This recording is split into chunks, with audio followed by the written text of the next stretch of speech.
Bienvenue dans le Financier, à votre rendez-vous économique quotidien. Voici les titres. La microfinance gagne du terrain au Togo. 163 milliards de francs CFA ont été collectés au 30 juin 2018 grâce aux 75 structures recensées dans le pays. Les travaux de construction de l'autoroute de contournement de Ouagadougou sont officiellement lancés au Burkina Faso. Coût total de l'infrastructure, 181 milliards de francs CFA. Et puis nous ferons le point en fin d'édition sur l'évolution des marchés boursiers du continent.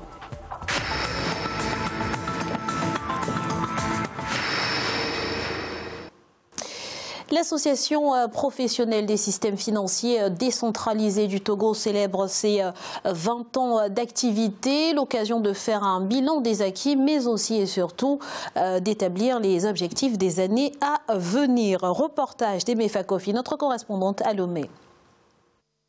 Au 31 juin 2018, plus de 163 milliards de francs CFA ont été collectés par les microfinances au Togo pour un encours de crédit estimé à plus de 153 milliards pour 2,5 millions de bénéficiaires. Des résultats obtenus grâce à 75 structures de microfinance enregistrées au plan national au 31 mars 2018. En termes d'encours de crédit, nous avons plus de 150 millions d'encours de crédit. Ça veut dire que c'est le financement qui contribue à la croissance de l'économie du Togo. Le secteur de la microfinance contribue près de 15% du financement du secteur financier au Togo. Selon l'Union économique monétaire ouest-africaine, malgré quelques avancées enregistrées, le niveau d'inclusion financière reste encore faible dans la sous-région. Les systèmes financiers décentralisés font face à de multiples enjeux de l'heure, notamment la finance numérique. Sur la question, peu de progrès ont été réalisés. Le défi actuellement pour nous, c'est que nos clients SFD soient dotés de ce produit Bindo, pour digitaliser leurs informations, pour être vraiment dans l'ère numérique. Grâce à la digitalisation, à mobile money, SMS banking, web banking. Dans l'espace UEMOA, l'offre des services financiers via la téléphonie mobile est estimée à 27,2%. L'association professionnelle des systèmes financiers décentralisés du Togo, qui célèbre cette année son jubilé de porcelaine, entend relever ses nombreux défis pour une meilleure inclusion financière et une amélioration du taux de bancarisation au Togo.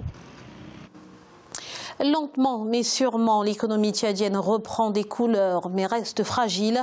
Le Fonds africain de développement a donc décidé d'octroyer au pays un don de 21,2 millions de dollars afin de soutenir la première phase de son programme d'appui à la relance économique. Concrètement, il s'agira d'appuyer les réformes visant à améliorer la gestion des finances publiques, à optimiser la mobilisation des recettes fiscales non pétrolières et de maîtriser la dépense publique. Le projet d'autoroute de contournement nord-sud de la ville de Ouagadougou est officiellement sur les rails. Le lancement des travaux a été présidé le 30 octobre par le président Roch-Marc Christian Kaboré d'un coût estimé à environ 581 milliards de francs CFA. L'infrastructure va permettre de désengorger les artères de la capitale burkinabé. On fait le point avec Ange Bijou Nomenio. Les autorités burkinabées ont procédé au lancement officiel des travaux de construction de l'autoroute de contournement nord et sud de la ville de Ouagadougou. D'un coût estimé à environ 181 milliards de francs CFA, ce projet de construction est inscrit dans le programme national de développement économique et social du gouvernement burkinabé. Cette autoroute va permettre de rendre plus fluide le trafic routier dans la ville de Ouagadougou et rendre plus vivace le secteur économique. Tout ceci contribuera à diminuer les accidents de la circulation. C'est donc dire que ce projet a un impact énorme sur la capitale burkinabé. Longue de 125 km, l'autoroute de contournement nord et sud de la ville de Ouagadougou va traverser 3 régions et toucher plus de 9 communes et arrondissements. Sur le plan économique, la construction d'une telle infrastructure va permettre d'avoir une économie en temps. Vous savez que l'économie n'est pas seulement que numéraire, il y a l'économie de temps. La construction de l'autoroute va permettre de désengorger la ville, ce qui va permettre effectivement à l'activité économique d'aller plus vite. Cette autoroute va permettre quand même de fluidifier les échanges commerciaux qui existent avec non seulement les pays voisins, mais aussi d'accroître l'échange entre les zones de production et la capitale qui est Ouagadougou. Les travaux de réalisation de l'autoroute de contournement de Ouagadougou devraient s'achever à l'horizon 2021. Le gouvernement annonce également d'autres projets de construction d'infrastructures routières, comme prévu par le Programme national de développement économique et social. 29 millions d'euros, c'est le montant du protocole d'accord signé entre l'Égypte et l'Allemagne à l'occasion de la visite du président Abdel Fattah al-Sisi à Berlin. Le document prévoit des initiatives communes dans le domaine de l'éducation, de l'enseignement technique et professionnel ainsi que de l'éducation duale. Les deux pays se sont également accordés sur la création d'une université allemande des sciences appliquées dans la nouvelle capitale administrative de l'Égypte. Université qui pourra accueillir plus de 5 millions de personnes sur une superficie de 700 km². Bon résultat pour Union Bank. L'établissement nigérian a annoncé avoir réalisé un bénéfice avant impôt de 41 millions de dollars durant les 9 premiers mois de l'année 2018, soit une hausse de 14% par rapport à la même période de 2017. Une bonne performance attribuée entre autres à une intensification du recouvrement des prêts et à une croissance de 144% des produits tirés de canaux de distribution alternatifs tels que le mobile banking.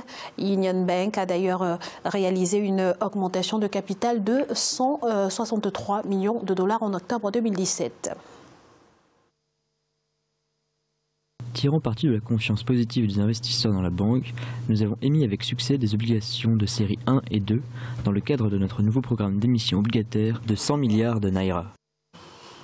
Il est à présent l'heure de faire un point sur l'évolution des marchés boursiers africains à la mi-journée. En Afrique australe et dans l'océan Indien, les marchés boursiers de l'île Maurice restaient stables. La bourse de Johannesburg enregistrait une baisse de 1,10%. L'indice de Nairobi gagnait 0,52% et l'indice Gaborone restait également stable. En Afrique de l'Ouest et centrale, la BFM d'Abidjan enregistrait une hausse de 1,35%. L'indice nigérian perdait 1,42% et la bourse du Ghana enregistrait une baisse de 1,50%.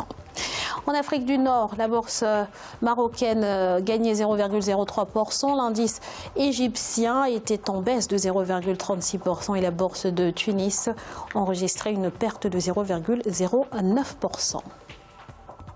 C'est à présent la fin de cette édition du Financier. Nous vous remercions pour votre fidélité. On se retrouve très vite pour un nouveau rendez-vous de l'économie sur Africa 24.